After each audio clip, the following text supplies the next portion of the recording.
¿verdad? Vos decís, uy, ¿cómo salimos de esto? Y vos pensás y no sabés, pero sabés que vas a salir. Y en la tierra de Moab, dice que justamente en esa tierra fue donde Dios le empezó a mostrar a su pueblo quién era verdaderamente Dios. Habían quedado por el camino los que no pudieron llegar hasta ese lugar que era lugar de bendición. Pero aún sobre el final de este capítulo de Deuteronomio dice en el verso 29, Deuteronomio 29 dice: las cosas secretas pertenecen a Jehová nuestro Dios, mas las reveladas son para nosotros y para nuestros hijos para siempre, para que cumplamos todas las palabras de esta ley. Hay cosas que te son ocultas, pero hay cosas que Dios las revela. ¿Amén? ¿Cuántos buscan revelación de parte de Dios? Qué bueno cuando nosotros le pedimos a Dios que Dios nos hable, y cuando nos quedamos quizás mucho tiempo meditando en algo que Dios nos habló, y llegar a comprenderlo es buscar esa revelación de Dios.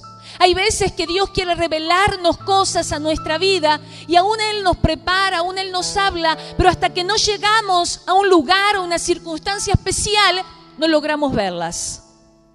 Y hay veces nosotros pensamos, uy, si me hubiera dado cuenta antes. Pero hay veces que no nos damos cuenta. Hay veces que tenemos ojos para ver y no vemos lo que Dios está haciendo. Hay veces que nuestros oídos no entienden lo que Dios nos está hablando. Pero yo creo que así como le pasó a Ruth, cuando llegó a esa tierra de Moab, dice que estuvo un tiempo y humanamente quedó desamparada. Perdió el marido, perdió los hijos, humanamente quedó desamparada. Pero fue un tiempo donde ella tuvo que aprender a afirmarse en lo que era la voluntad de Dios. A saber que Dios realmente nunca nos deja desamparados. Él dice, no te dejaré ni te desampararé. Amén. Él es el que dice que iba a estar siempre con nosotros. Humanamente, muchas veces, aún la familia, quizás como en esta circunstancia, no porque fuera su voluntad desampararla allí a Ruth, pero las circunstancias hicieron que Ruth quedara sola humanamente. Y muchas veces vemos y encontramos a personas que humanamente o familiarmente están solas. Hay muchas veces que en días como en este hay madres que aunque tienen hijos que están vivos, hijos que ni siquiera se acercan a su madre para darle un beso. ¿O no pasa? ¿Cuántas, yo en estos días he escuchado, ¿verdad? Aún madres que dicen, y sí, no sé, con fulano que no me veo, con el otro que no me quiere oír, ¿verdad? Y la palabra de Dios que desde los principios, aún desde los primeros mandamientos, la palabra estableció que se debía de honrar al padre y a la madre. Aún cuando Jesús muchas veces les hablaba a los fariseos, a los hipócritas, ¿verdad? Que decían, uy, es mi ayuda para Dios todo lo que aún pudiera yo ayudarte. Esa es en realidad mi parte para con Dios. Y no ayudaban a los padres. ¿Y Jesús qué les decía? ¿Cómo vamos nosotros a honrar a un Dios que no hemos visto cuando no honramos aún en sus propios mandamientos lo que es un mandamiento de nuestro Dios? Honra. Honra. ¿Sabes lo que significa honra? Honrar no es solamente respetar, sino también aún elogiar. Porque, hermanos, ser padre en estos tiempos no es fácil, ¿verdad? No solamente pensando en padres de muchachos, de niños o de adolescentes, sino que aún en estos tiempos donde se vive una vida tan agitada, tan complicada, hay veces que, el padre quedó, y bueno, vos ya viviste tu vida, ahora déjame vivir la mía. Pero tu vida, por supuesto que la vida le pertenece a Dios, pero viniste del repollo, ¿verdad? ¿Fue la cigüeña la que te dejó ahí en algún lado? Porque en realidad todos tenemos padre, todos tenemos madre aquí en la tierra. Y la palabra de Dios aún habla de lo importante que es y significa honrar a padre y madre.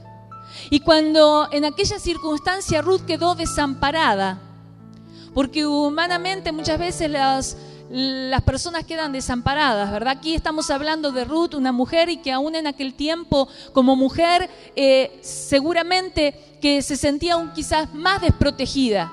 Tenía que ahora volver a su tierra para que la reconocieran como una de esas viudas, ¿verdad? A las cuales aún la iglesia podía ayudar a sustentar.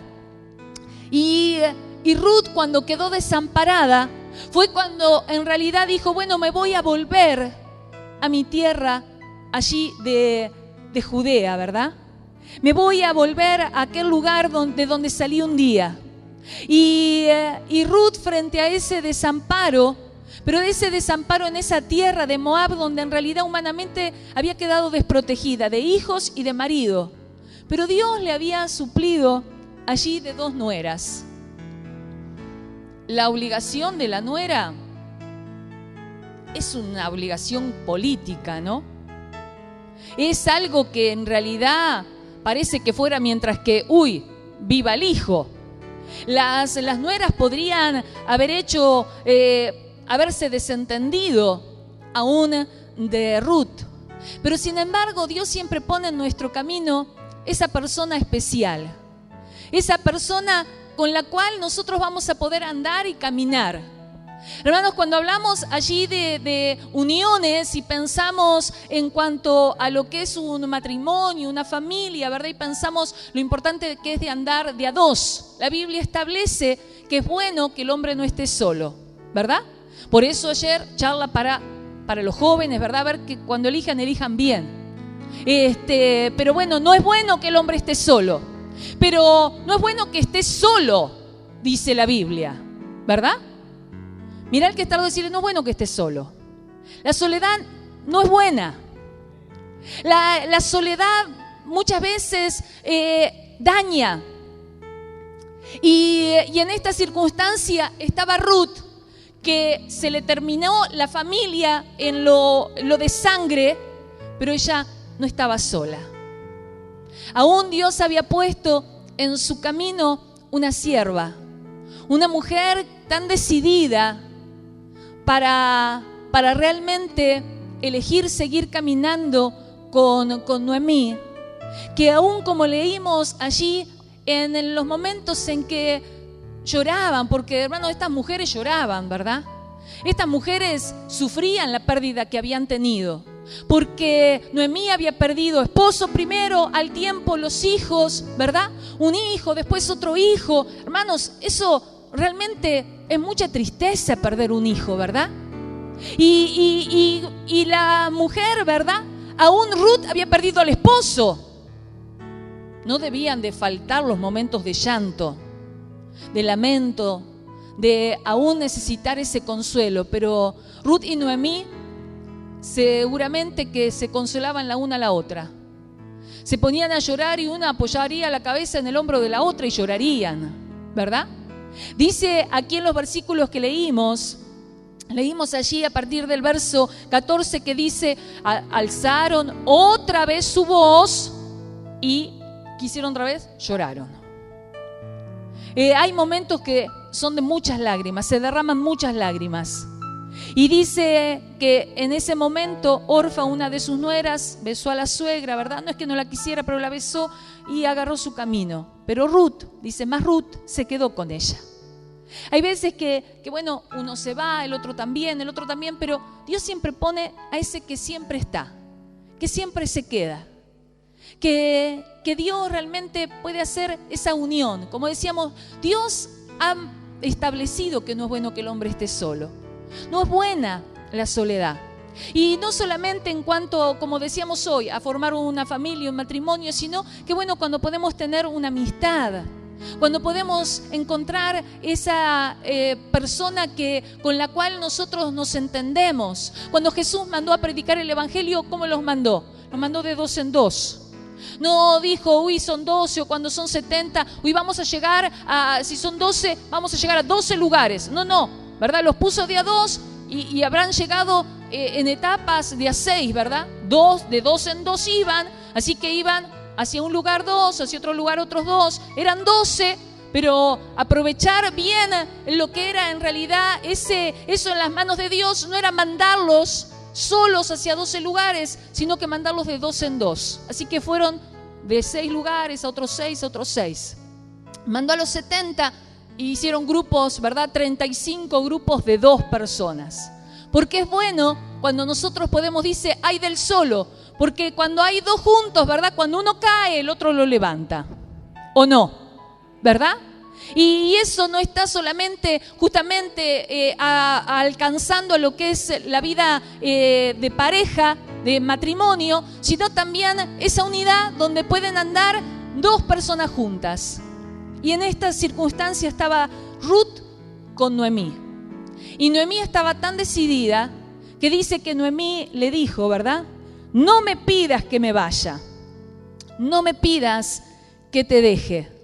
Le dijo, ni que me aparte de ti, porque a donde quiera que tú fueres iré yo, y donde quiera que vivieres viviré. Tu pueblo será mi pueblo y tu Dios mi Dios. Donde tú murieres, moriré yo, y allí serás sepultado. Así me haga Jehová y aún me añada que solo la muerte hará separación entre nosotras 2. Era un vínculo fuerte, ¿o no? Era un vínculo firme. Era esa amistad que verdaderamente es tan importante cuando vos encontrás a esa persona con la que vos podés entenderte, con la que vos podés aún sentirte acompañado, acompañada. Hermanos, yo creo que este es un tiempo donde Dios quiere que nosotros busquemos, procuremos eso y aún veamos a quién Dios pone a nuestro lado. Porque hay veces que no logramos ver quién es que va a poder ayudarnos en lo que es vivir, hermanos, en lo que es aún los desafíos de todos los días. Porque aún estaba allí, ¿verdad? Noemí caminando de regreso hacia su tierra y no iba sola. Y cuando se sentía triste, quizás aún pudiera recibir ese abrazo que le daba a su nuera, que le daba a esa que ahora se había comprometido a caminar siempre con ella. Qué bueno cuando nosotros buscamos un vínculo sincero, un vínculo con una persona donde sabemos que vamos a poder estar acompañados hasta la muerte, hasta que ese es el final. Hoy en día, hermanos, los vínculos parece como que no se logran establecer vínculos firmes. Esas unidades que verdaderamente como las que tiene que tener el pueblo de Dios. Cuando Jesús oraba por sus discípulos, aún él delante del Padre oraba antes de ir a la cruz y él decía, Padre, que sean uno, como tú y yo somos uno, que sean uno para que el mundo crea. Hermanos, a veces nosotros armamos estrategias evangelísticas, ¿verdad? Pero la Biblia nos da la mejor estrategia, que seamos uno. Porque si somos uno, el mundo va a creer. Si nos ven tirando para un lado, tirando para el otro, yo tengo razón, no tenés vos, ¿verdad? Así, ¿quién quiere unirse a eso? Tenemos que ser uno, ¿verdad? Jesús habla justamente en aquella oración clave y dice que sean uno. Jesús estaba muriendo en la cruz y mira a la madre y le dice, madre, mira a tu hijo. Y le señala al discípulo. Señala al discípulo amado que era Juan. Y señala a Juan y le dice, mira, ahí está tu madre. Qué bueno cuando nosotros aún en la familia de Dios encontramos que aquello en lo cual quizás quedamos desamparados en este mundo, Dios aún nos da su amparo y pone a nuestro lado allí alguien que puede verdaderamente ayudarnos, como en el plan original de Dios, cuando Dios creó la familia. Y la familia era ese círculo que sostenía a un hombre, a una mujer.